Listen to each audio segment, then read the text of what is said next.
Welcome back to Echoes and Paths, the channel where we dig into life's biggest turning points and all the little steps that get us there.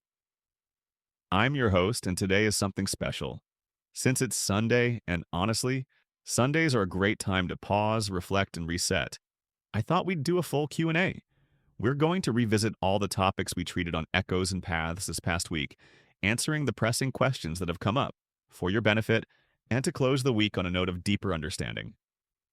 Don't forget, wherever you're tuning in, to subscribe and share with a friend. And if you're catching us on TikTok, the YouTube link is right there in our bio.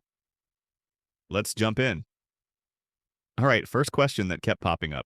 How do I actually start rewiring my mindset for wealth if I've grown up hearing that money is hard to get or even bad? Such a great one because a lot of us in Nigeria, and honestly everywhere, have inherited some pretty limiting money beliefs. The core here is awareness. Start by just noticing those voices in your head, like people like me don't get rich or money is only for the greedy. Once you catch them, actually say them out loud and then challenge them, something like, I'm learning to create wealth in my own way.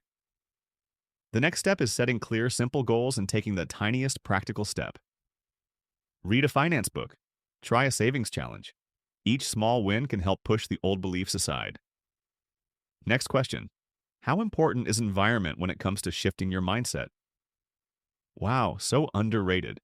Your environment isn't just physical, it's the energy, conversations, and attitudes around you. Want to grow financially or personally?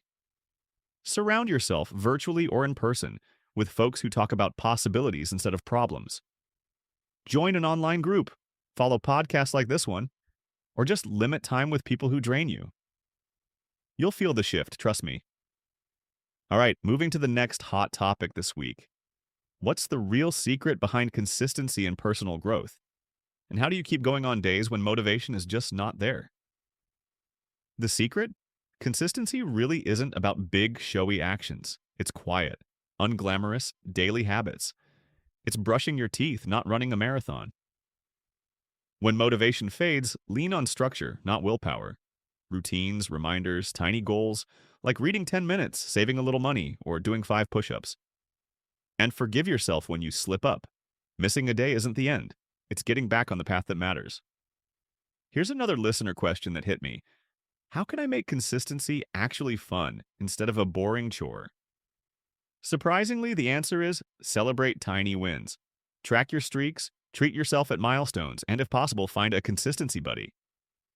Accountability plus a little fun or competition makes discipline way less dreary. Let's shift gears to another essential theme, setting boundaries and saying no. This one is real. How do I say no to family or friends without feeling guilty or causing offense?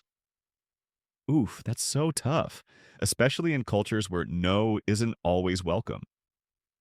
Here's what strikes me. The kindest no is one that's honest and gentle. You can say, I care about you, but I can't take that on right now, or that doesn't work for me, but I hope you understand. The magic is in the tone and the intent. Over time, people start to respect your limits, and the guilt, believe it or not, fades as you see your own peace and energy grow. Follow-up question here. What do you do when someone pushes back or gets upset at your boundaries? In those moments, stay calm and repeat your boundary. People often react at first, but if you're consistent, firm but kind, they adjust, or you learn who really respects you. Remember, every no to others is a yes to your own well-being. Let's talk about procrastination, because so many of you asked, why do I procrastinate even when I really care about something? So common. Procrastination often isn't laziness. It's fear of failing, of not being perfect, or just plain overwhelm. Breaking tasks into manageable steps is everything. Instead of finish the report, try write the introduction. Start with 2 minutes. Tidy your workspace, silence your phone, and celebrate any progress, even a rough draft. Someone else sent in, how do you break the cycle when it just feels like procrastination is winning? Here's what I think. Change up your environment, ask a friend to check in on your progress, and use the Pomodoro technique. Work for 15 or 20 minutes, then take a short break. The act of starting, no matter how small, is usually enough to get you moving. Another smart question, is self-forgiveness really that important when I keep slipping up? Absolutely. Beating yourself up just adds shame and makes you avoid trying in the future. Treat yourself kindly, as you would a friend who's learning something new. Each new day is a reset, and here's one that ties things together. How do I know which topic, wealth, consistency, boundaries, or procrastination, to focus on first? My take? Start with the one that's causing you the most stress right now. Often they're linked. Setting boundaries could free up time to be more consistent, or a better mindset around money could help you stop procrastinating. Pick one, start small, and let the results ripple out into other areas. Growth isn't linear, it's more like all the roots of a plant strengthening each other at the same time. So there you have it, a Sunday Q&A recap on all things mindset, money, boundaries, consistency, and procrastination. I hope it cleared up a few things, gave you something to think about, and maybe some first steps to try this week. Don't forget subscribe if you haven't already, share the episode with someone who would benefit, and for the TikTok crowd, our YouTube link is always waiting for you in the bio. Thanks for being part of the Echoes and Paths family. See you next time.